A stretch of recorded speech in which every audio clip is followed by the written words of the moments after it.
Hello everyone. Rajasthan GK के 50 important questions हम इस वीडियो में देखेंगे।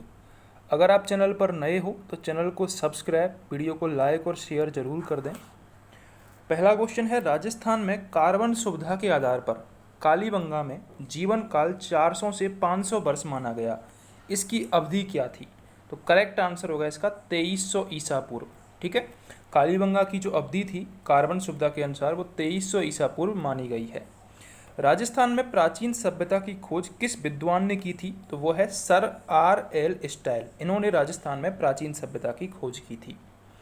राजस्थान में कालीबंगा में उत्खनन कार्य कब प्रारंभ किया गया था? तो करेक्ट आंसर है इसका 1960 में उत्खनन कार्य प्रारंभ किया गया था। लेकिन सबसे पहले जो कालीबंगा की खोज थी वो 1953 में अरविंद घोष ने कर दी थी। लेकिन जो उत्खनन कार्य है वो 1960 में प्रॉपर तरीके से आरंभ हुआ था। क्वेश्चन आता है ये कि कालीबंगा में जो खोज थी कालीबंगा की वो किसने की थी? तो सबसे पहले खोज किसने की थी? अरविंद घोष ने। ये आपको याद रखना है 1953 के आसपास। ठीक है, और 1961-62 में जो उत्खनन कार्य था वो साइट में प्रारंभ हुआ था कालीबंगा में। बीबी लाल और बीके थापर, ठीक है, इन्होंने करवाया था। राजस्थान में आहड़ की खुदाई से काले और लाल रंग के मृदभांड जो उपलब्ध हुए हैं उन्हें किस शैली में पकाया जाता था? तो करेक्ट आंसर है उल्टी तपाई शैली। ठीक है, ये आपको यहाँ पर याद रखने वाली चीज़ ये भी है कि काले और लाल रंग के मृदभांड किस सभ्यता से प्राप्त हुए हैं, क्वेश्चन ये भी आ सकता है। तो करेक्ट आंसर होगा आहड़। काले और लाल रंग के जो मृदभांड है वो आहड़ सभ्यता से प्राप्त हुए हैं और इन्हें उल्टी तपाई शैली में पकाया जाता था।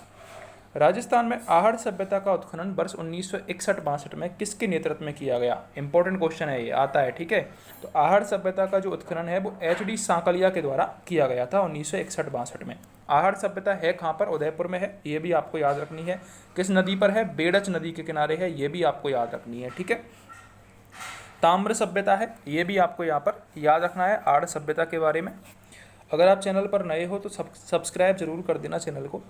राजस्थान में लगभग 2800 वर्ष प्राचीन सभ्यता ताम्रयुगीन संस्कृतियों में सबसे प्राचीनतम कौन सी है? तो वो है गणेश्वर सभ्यता। गणेश्वर सभ्यता कहाँ पर है? सीकर में, कांकनी नदी के किनारे पर। ठीक है, तो ये आपको याद रखना है।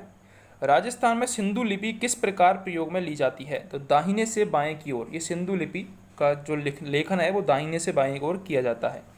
राजस्थान में कालीबंगा सभ्यता के काल में लोग कौन सी लिपि का प्रयोग करते थे? वो थे सैंदव, क्योंकि उस टाइम पे सैंदव व्यवस्था थी, सैंदव सभ्यता थी, सिंधुकालीन सभ्यता। तो कालीबंगा सभ्यता के लोग सैंदव लिपि का प्रयोग करते थे। राजस्थान में ताम्रयुगीन सभ्यताओं में से एक प्राचीन सभ्यता कौन सी है? तो वो है कालीबंगा। राजस्थान में स्थित कालीबंगा शब्द का क्या अर्थ है? काले रंग की चूड़ियाँ। ठीक है, कालीबंगा में सिंधु घाटी सभ्यता के अवशेष प्राप्त हुए हैं। कालीबंगा राजस्थान के किस जिले में है? कालीबंगा राजस्थान के हनुमानगढ़ जिले में है, याद रखना है।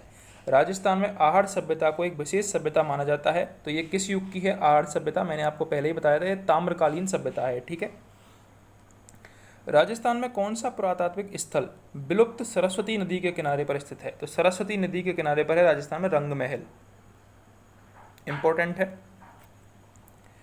राजस्थान में बागौर सभ्यता के उत्खनन का कार्य किसके निर्देशन में हुआ? डॉक्टर BN मिश्र। इन्होंने बागौर सभ्यता के उत्खनन में महत्वपूर्ण भूमिका निभाई, डॉक्टर BN मिश्र।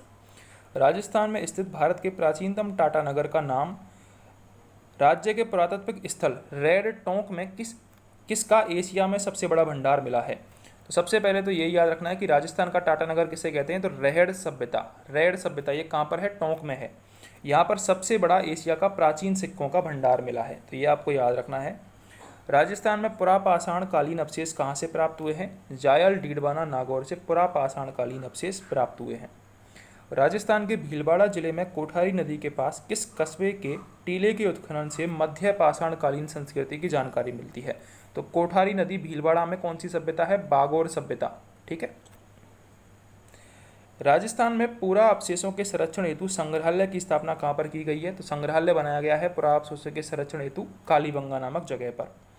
राजस्थान में पूर्व हड़प्पाकालीन ताम्रयुगीन सभ्यता के अवशेष कहाँ प्राप्त हुए हैं? तो गणेश्वर में पूर्व हड़प्पाकालीन ताम्रयुगीन सभ्यता के अवशेष प्राप्त हुए हैं। राजस्थान में लोहे के अयस्क से लोहा बनाने की प्राचीनतम भट्टियाँ, इंपॉर्टेंट क्वेश्चन है, आता है एग्जाम में। ठीक है, लोहे अयस्क से लोहा बनाने की जो प्राचीनतम भट्टियाँ हैं वो सुनारी झुंझुनू में पाई गई हैं। सुनारी सभ्यता झुंझुनू में लोहे के अयस्क से लोहा बनाने की भट्टियाँ प्राप्त हुई हैं। राजस्थान में अशोककालीन गोल बौद्ध मंदिर प्रस्तुत कहाँ से प्राप्त हुए हैं? तो अशोककालीन जो मंदिर हैं वो बीजक की पहाड़ी से प्राप्त हुए हैं। बीजक की पहाड़ी जयपुर में है, जो कि बेराट सभ्यता के अंतर्गत आती है। और बीजक की पहाड़ी के साथ ही यहाँ पर भाबरू का शिलालेख मिला है। इसके अलावा भीम की डूंगरी भी यहीं पर स्थित है, ये भी आपको याद रखना है। राजस्थान की किस स्थान से कुंड हल रेखा के अवशेष प्राप्त हुए हैं? तो कुंड हल रेखा के अवशेष प्राप्त हुए हैं कालीबंगा से।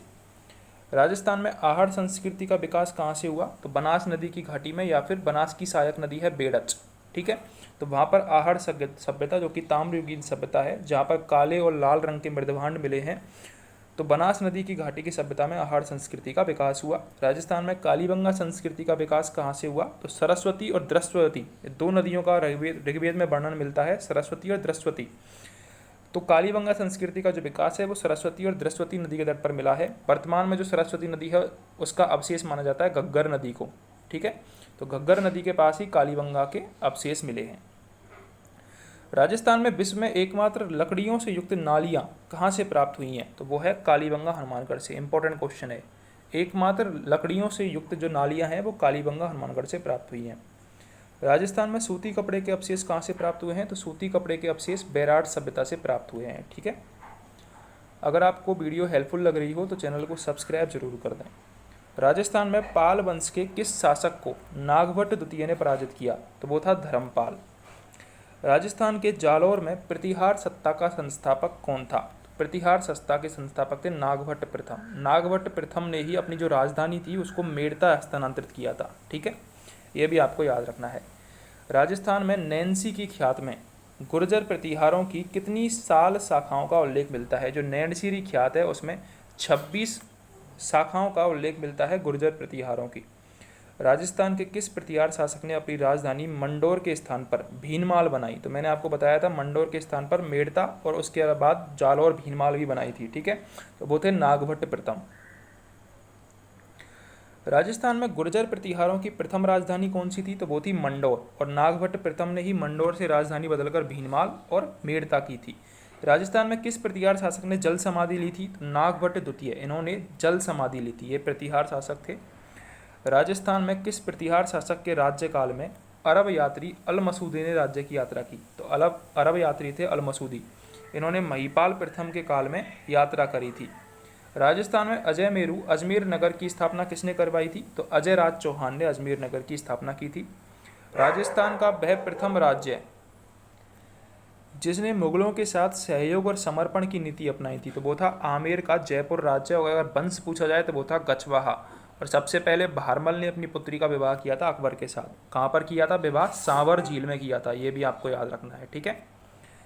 राजस्थान की किस स्थान पर शाहबाज खान द्वारा कुंभलगढ़ घेर लेने पर राणा प्रताप ने अपना सैनिक केंद्र बनाया था? तो वो था शेरपुर को। कुंभलगढ़ जब शाहबाज खान ने घेर लिया था तो राणा प्रताप ने शेरपुर को अपना केंद्र बनाया था। राजस्थान में राणा सांगा द्वारा अजमेर पर आक्रमण करने का प्रमुख कारण क्या था? वह अपने अपहृत राज्य को पुनः प्राप्त करना चाहता था। राजस्थान में हल्दी घाटी किस जिले में है? हल्दी घाटी आपको पता होगा राजसमंद जिले में है। राजस्थान में बीकानेर के महाराजा राज सिंह को किस कृति में राजेंद्र नाम दिया गया है? तो वो है कर्म चंद्रवंशी कीर्तन, एक काव्य है जिसमें जो राज सिंह थे बीकानेर के महाराजा, उनको राजेंद्र नाम लिया गया है। राजस्थान में बीकानेर के किस शासक को जांगलधर बादशाह की उपाधि से सम्मानित किया गया? बहुत अच्छा क्वेश्चन है, ये इंपॉर्टेंट क्वेश्चन है। जांगलधर बादशाह, सीधा आता है क्वेश्चन कि राजस्थान में जांगलधर बादशाह की उपाधि से सम्मानित व्यक्ति कौन है? वो है महाराणा कर्ण सिंह। अगला क्वेश्चन है, राजस्थान का वह प्रथम व्यक्ति जिसे पद्मश्री से सम्मानित किया गया? तो वो थे रतन शास्त्री। ये क्वेश्चन भी आता है, राजस्थान के प्रथम व्यक्ति रतन शास्त्री, ठीक है, पद्मश्री से सम्मानित। राजस्थान में अलाउद्दीन खिलजी ने चित्तौड़ पर आक्रमण कब किया? 1303 ईस्वी में अलाउद्दीन खिलजी ने चित्तौड़ पर आक्रमण किया था। राजस्थान में अपनी सुंदरता के कारण विख्यात रानी पद्मिनी चित्तौड़ के किस महाराणा की पत्नी थी? तो वो थी राणा रतन सिंह की। राजस्थान में स्थित बनस्थली विद्यापीठ के संस्थापक कौन थे? उनका नाम क्या था? शिक्षा कुटीर, ठीक है। राजस्थान में भूदान आंदोलन के दौरान 108 को का निर्माण करवाने वाले और भूदान रक्तदान में सक्रिय भागीदारी निभाने वाली राजस्थान की महिला कौन सी थी? वो था जानकी देवी बजाज। इन्होंने भूदान आंदोलन में सक्रिय भूमिका निभाई थी। राजस्थान में चित्तौड़ का प्रथम शाखा किस सन में हुआ था? जब अलाउद्दीन खिलजी ने आक्रमण किया था 1303 ईस्वी में, ठीक है। राजस्थान में स्थित चित्तौड़ का प्रथम शाखा किस सन में? 1303 ईस्वी में। राजस्थान में बनस्थली विद्यापीठ कहाँ पर है? टोंक में है। राजस्थान में स्थित बनस्थली विद्यापीठ के संस्थापक कौन थे? हीरालाल शास्त्री। अल्लाह जिलाबाई का राजस्थान के किस जिले से संबंधित है? तो अल्लाह जिलाबाई का संबंध है बीकानेर से। प्रसिद्ध मांड गायिका थी। राजस्थान का सुप्रसिद्ध राजस्थानी लोकगीत केसरिया बालम आओ नी पधारो मारे देश, इसके कलाकार कौन थे? अल्लाह जिलाबाई। ठीक है, इंपॉर्टेंट क्वेश्चन है, पूछा जाता है। तो अगर आपको क्वेश्चन हेल्पफुल लगे हो तो चैनल को सब्सक्राइब जरूर करें, वीडियो को लाइक और शेयर जरूर करें।